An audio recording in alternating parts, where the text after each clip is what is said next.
23 मार्च 1994 रात के करीब 11 बजे 63 पैसेंजर के साथ रशियन एयरलाइन एरोफ्लोट की फ्लाइट 593 रशिया के कैपिटल सिटी मॉस्को से हांगकांग के कैथेक एयरपोर्ट के लिए उड़ान भरती है। ये प्लेन 4 साल पुराना था, लेकिन इसमें अभी तक ना तो कोई टेक्निकल फॉल्ट आया था और ना ही कोई दूसरी प्रॉब्लम देखी गई थी।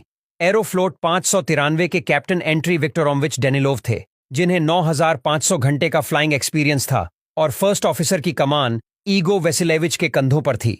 दरअसल ये फ्लाइट 8 घंटे 15 मिनट की एक लंबी उड़ान होने वाली थी, इसलिए प्लेन में रिलीफ कैप्टन के तौर पर यारोस्लाव व्लादिमीरोविच कुद्रीस्की भी मौजूद थे, जो कि अपनी फैमिली के साथ ट्रेवल कर रहे थे। सबसे पहले आपको बता दें कि प्लेन में जो 63 पैसेंजर्स थे, उसमें से 30 पैसेंजर तो एयरलाइन एम्प्लॉयज और उनकी फैमिली के थे और उसमें 2 बच्चे रिलीफ पायलट कुद्रीस्की के भी थे, जो पहली बार इंटरनेशनल फ्लाइट में ट्रेवल कर रहे थे। कुद्रीस्की के बेटे का नाम एल्डर था, जो इस समय 15 साल का था, और बेटी का नाम याना था, जो लगभग 13 साल की थी। ठीक रात 12:15 पर यह प्लेन मॉस्को से टेक ऑफ करता है और कुछ ही समय बाद पायलट प्लेन का ऑटो पायलट सिस्टम ऑन कर देते हैं। जानकारी के लिए बता दें कि ऑटो पायलट सिस्टम में प्लेन की स्पीड सेम रहती है और प्लेन एक स्थिर ऊंचाई पर आगे बढ़ता रहता है। अब सब कुछ सही चल रहा था, प्लेन भी एकदम स्टेबल था। इसी बीच को कुद्रीस्की के बच्चे को कॉकपिट में आने की जिद करते हैं। वैसे तो कॉकपिट में बच्चों का आना माना होता है, लेकिन कुद्रीस्की अपने बच्चों की ये ख्वाहिश पूरी करना चाहते थे, इसलिए वो उन्हें कॉकपिट में ले आते हैं। अब कॉकपिट में आने तक तो फिर भी ठीक था, लेकिन इसके बाद ये बच्चे पायलट की सीट पर बैठने की जिद करना शुरू कर देते हैं। अब प्लेन इस समय ऑटो पायलट मोड पर था, तो ऐसे में कुद्रीस्की सभी नियमों को भूलकर बच्चे को पायलट की सीट पर बैठा देते हैं। सबसे पहले 12:43 पर उनकी 13 साल की बेटी पायलट सीट पर बैठती थी। जैसा कि हमने बताया, इस समय प्लेन ऑटो पायलट मोड पर चल रहा था, लेकिन कुद्रीस्की की अपने फेशियल एक्सप्रेशन से ऐसा शो करते हैं जैसे उनकी बेटी ही प्लेन को उड़ा रही हो। वो छोटी बच्ची इससे खुश होकर सीट से उठ जाती है, लेकिन 12:51 पर कुद्रीस्की की का बेटा पायलट सीट पर बैठ जाता है। वो सीट पर बैठते ही कंट्रोल कोलम पर अपनी पूरी फोर्स लगता है, जिस वजह से 30 सेकंड के लिए प्लेन ऑटो पायलट मोड से हटकर मैनुअल मोड पर आ जाता है। इसका मतलब था कि अब उसे 15 साल के बच्चे एल्डर के हाथ में प्लेन का पूरा कंट्रोल था। हालांकि जब फ्लाइट ऑटो पायलट से मैनुअल मोड पर आई, तो उस समय एक अलर्ट लाइट इंडिकेटर भी ऑन हुआ था, लेकिन लापरवाही में इस अलर्ट पर किसी भी पायलट या को पायलट ने ध्यान नहीं दिया, जो उस समय कॉकपिट के अंदर मौजूद थे। कुछ सेकंड बाद एल्डर ये ऑब्जर्व करता है कि प्लेन राइट डायरेक्शन में मुड़ रहा है। इसके बाद धीरे धीरे फ्लाइट के बाद इंडिकेटर भी फ्लाइट के लिए नया मोड शो करने लगता है। क्योंकि फ्लाइट कंटीन्यूअस टर्न हो रही थी, तो फ्लाइट पाथ इंडिकेटर प्लेन को 180 डिग्री टर्न लेने के लिए सजेस्ट करता है, और इस इंडिकेशन से पायलट कंफ्यूज हो जाते हैं। वो समझ नहीं पाते कि ये सब कैसे हो रहा है, क्योंकि उस समय तक उन्हें ये अंदाजा नहीं था कि प्लेन ऑटो पायलट मोड से मैनुअल पर आ चुका था।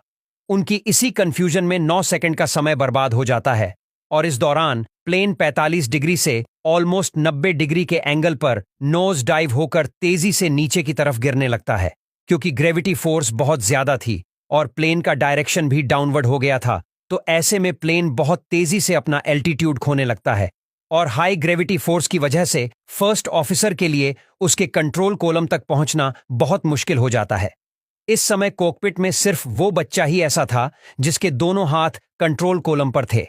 हड़बड़ाहट में कुद्रीस्की और प्लेन के दूसरे पायलट एल्डर को पहले लेफ्ट टर्न लेने के लिए बोलते हैं और फिर राइट साइड मोड़ने को। इसी दौरान ऑटो पायलट भी प्लेन को स्टेबल करने की कोशिश करता है। प्लेन के अलार्म ऑटो पायलट के कंट्रोल में नहीं थे, इसलिए वो थ्रस्ट बढ़ाकर प्लेन की नोज को ऊपर करने की कोशिश करता है, पर प्लेन की नोज ऊपर तो हो जाती है, लेकिन ऑटो पायलट इसे कंट्रोल नहीं कर पाता, जिसके चलते प्लेन अपनी नोज को ऊपर की तरफ करते हुए पूरी तरह वर्टिकल हो जाता है। इसी समय प्लेन की स्क्रीन पर एक इंडिकेटर लाइट ऑन होती है, जो पायलट को ऑटो पायलट के कंप्लीट डिसएंगेजमेंट के बारे में सिग्नल देती है। मगर पायलट इस अलर्ट के बारे में कुछ सोच पाते उससे पहले ही प्लेन की डिस्प्ले स्क्रीन ब्लैक हो जाती है। इस सिचुएशन में प्लेन को वर्टिकल से हॉरिजेंटल करने के लिए एयरबस A3004 का एक ऑटोमेटिक सिस्टम उसके नोज को नीचे करना शुरू करता है। इस बीच जैसे ही ग्रेविटी का फोर्स कम होता है, कुद्रीस्की की अपने बेटे एल्डर को हटाकर तेजी से अपनी सीट पर बैठ जाते हैं।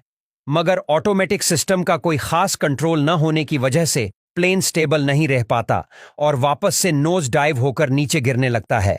इसके बाद को पायलट नोज टाइप से बाहर निकालने का प्रयास करते हैं, लेकिन उनसे गलती ये होती है कि वो जरूर से ज्यादा फोर्स लगा देते हैं और इसकी वजह से प्लेन एक बार फिर अपनी नोज को ऊपर की तरफ करके हवा में पूरी तरह सीधा हो जाता है। मगर इस बार प्लेन यही नहीं रुकता, बल्कि पूरी तरह उल्टा होकर क्रोकस्क्रू डाइव में तेजी से नीचे गिरने लगता है। पायलट इसे कंट्रोल करने की पूरी कोशिश करते हैं और उन्हें इसमें काफी हद तक कामयाबी भी मिल जाती है, लेकिन तब तक प्लेन का एल्टीट्यूड बहुत कम हो चुका होता है, यानी इस फॉल से रिकवर करना अब इम्पॉसिबल था। इसी के चलते ये प्लेन कसनसलाटो के माउंटेन चैन से टकराकर क्रैश हो जाता है और पलक झपकते ही प्लेन में मौजूद सभी 75 लोगों की मौत हो जाती है। जब हादसे के बाद कॉकपिट में मौजूद ब्लैक बॉक्स की कन्वर्सेशन को सीकोड किया गया तो उसमें यह पता चल गया कि कॉकपिट में कुद्रीस्की के दोनों बच्चे मौजूद थे और उन्होंने प्लेन को कंट्रोल भी किया था। इस पुख्ता सबूत के बाद एक्सेप्ट किया कि प्लेन का कंट्रोल बच्चों के हाथ में थमा देना ही फ्लाइट के क्रैश होने का कारण था